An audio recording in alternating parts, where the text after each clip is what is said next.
Jadi materi tentang cinta dan nafsu ini gue rasa sangat penting buat dibahas ya. Karena lumayan sugestif gitu kalau dibiarin. Cinta yang awalnya kita anggap suci dan penuh dengan kasih sayang itu didegradasi oleh pergeseran kontekstual tentang cinta itu sendiri.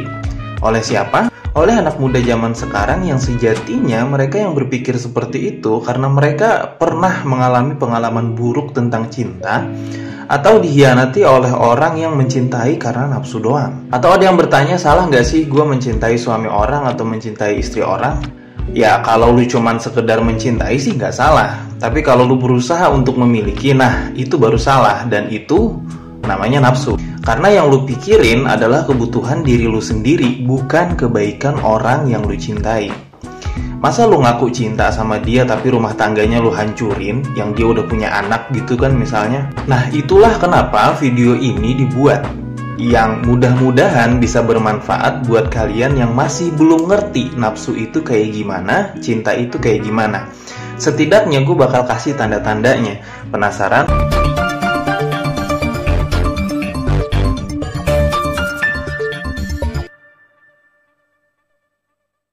Sebelumnya lo harus ngerti nafsu dulu nih. Hubungannya dengan apa? Nafsu itu identik banget dengan kebutuhan pribadi.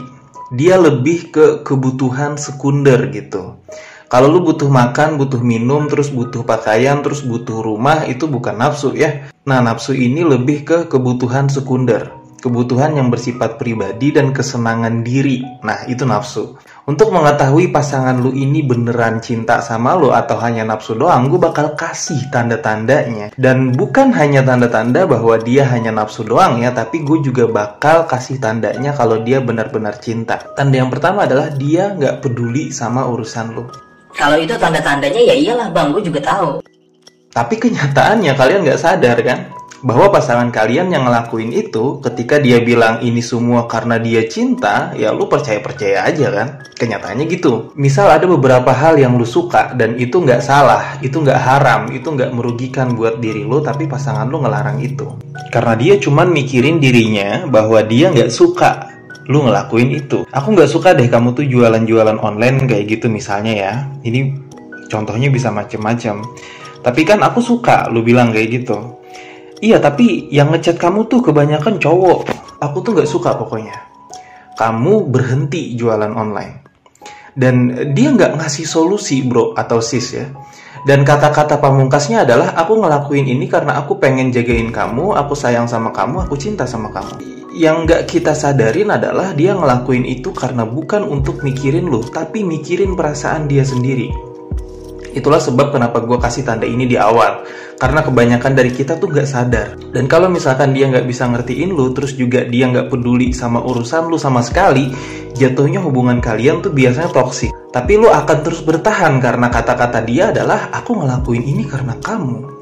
Aku ngelakuin ini karena aku cinta sama kamu. Itu kata-katanya. Sebaliknya, orang yang mencintai ketika dia ngelarang tentang sesuatu atau dia membatasi tentang urusan lu, dia akan memberikan solusi yang lain atau alternatif yang lain ketika itu menjadi kesukaan lu. Bukan malah hanya sekedar ngelarang doang dan terus nggak ngasih solusi dan nggak peduli gitu aja sama urusan lu, enggak. Orang yang mencintai itu akan memberikan yang terbaik buat lo. Pastinya dia akan peduli dengan segala macam urusan lo ya, itu sudah pasti. Terus tanda yang kedua adalah nggak mau berdebat atau nggak mau menyelesaikan masalah. Tanda yang kedua ini tricky ya, artinya sesuai kondisi dan situasi masing-masing. Jangan diartikan secara sepenuhnya bahwa ini adalah tanda bahwa dia itu hanya nafsu doang. Tapi kebanyakan ya, orang yang mencintai hanya nafsu doang, itu maunya yang enak-enaknya doang. Ketika ada masalah, dia nggak mau ikut campur.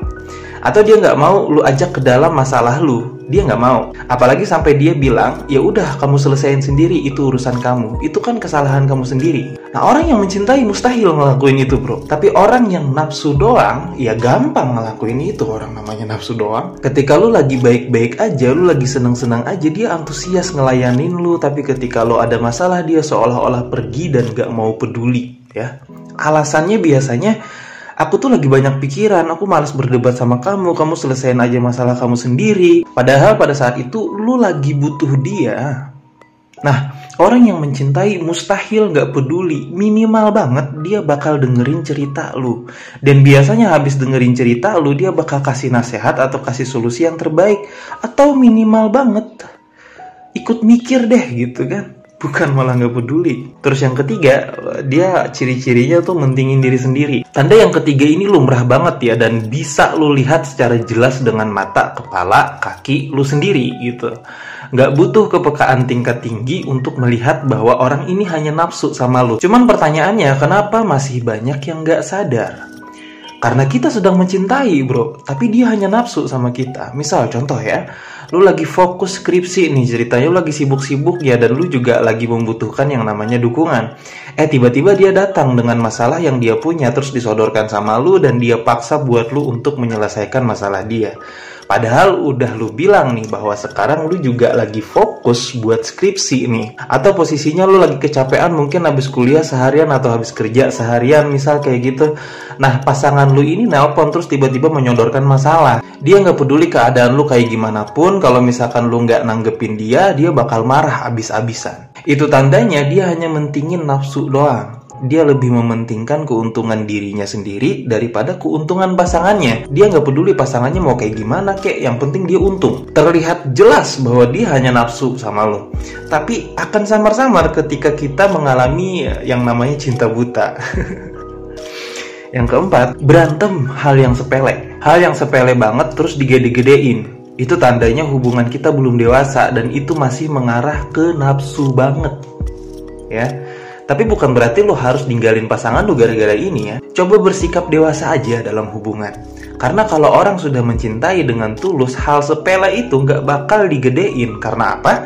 Karena dia sangat ngerti kekurangan pasangannya dan dia menerima itu. Menerimanya bukan berarti menerima sepenuhnya ya. Dia perlahan-lahan mencoba untuk merubah sikap buruk dari pasangannya. Bukan malah memvonis dan menjadikan itu masalah yang besar dalam hubungannya dan berantem terus tiap hari. Setidaknya ditandai dengan tanda yang keempat ini.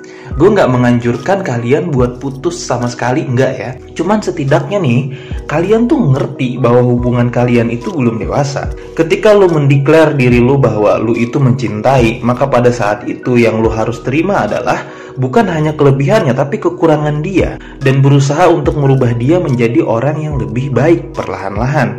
Bukan malah menghakimi dia. Nah, tapi kalau lu berpatokan dengan hanya sebatas nafsu, dan ini ada kaitannya dengan poin pertama, yang lu pentingin hanyalah kebutuhan diri sendiri.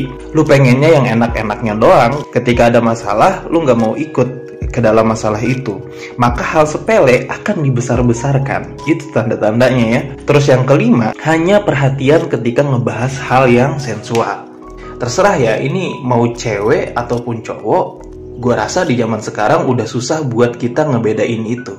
Kalau misalkan lu bahas tentang hal seksual dan mengarah ke arah seksual, dia antusias, tiba-tiba perhatian sama lu, tiba-tiba baik sama lu gitu. Gua rasa ini tanda yang sangat-sangat jelas banget ya. Giliran lagi nggak bahas tentang hal yang sensual, dia biasa aja dan kesannya kayak cuek gitu, malah nggak perhatian, malah cenderung marah-marah. Nah, di zaman sekarang mungkin hal kayak gini dimaklumin ya, karena dua-duanya juga punya nafsu yang sama mungkin. Cuman balik ke pertanyaan awal antara cinta dan nafsu kan yang dibahas. Nah, dalam poin ini gue bilang bahwa ini hanyalah nafsu, bukan cinta. Tapi di dalam cinta ada nafsu nggak, Bang? Ya kalau cintanya antara manusia dan ke manusia, jelas ada nafsunya, tapi nggak dominan harusnya. Bahkan ada cinta sesama jenis juga nggak masalah ya. Berarti lu mendukung LGBT dong, Bang? Kalau LGBT itu konteksnya mencintai sesama jenis ya, gue nggak gue dukung gitu maksudnya. Tapi kalau LGBT itu konteksnya adalah berhubungan sesama jenis, berhubungan intim seksual gitu maksudnya, itu jelas gue nggak dukung lah, itu kelainan namanya bro. Oke, jangan beda konteks nih ya, lanjut. Maksudnya yang mau gue sampein itu, cinta itu tanpa nafsu bisa, maksud gue tuh itu.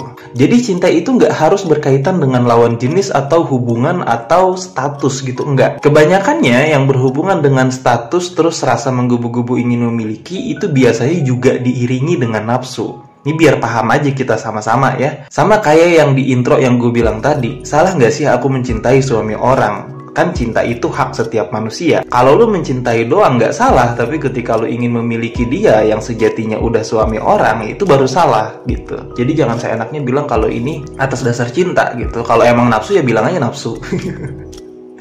Gue nggak bisa ngelarang orang yang jatuh cinta tentunya, tapi kita bisa mengontrol hawa nafsu kita ketika kita jatuh cinta atau ketika kita mencintai. Yang namanya cinta itu hasilnya pasti baik. Kalau menghancurkan itu bukan cinta namanya. Itu bisa jadi nafsu. Jadi quotes terakhir dalam video kali ini adalah manusia akan menganggap manusia lainnya sebagai barang ketika dia menganggap manusia itu adalah pemuas kebutuhannya. Maka nafsulah yang akan berbicara. Manusia akan mengaktifkan empatinya kepada manusia lainnya ketika dia punya rasa sayang dan ingin memberikan rasa kasih kepada sesama manusia.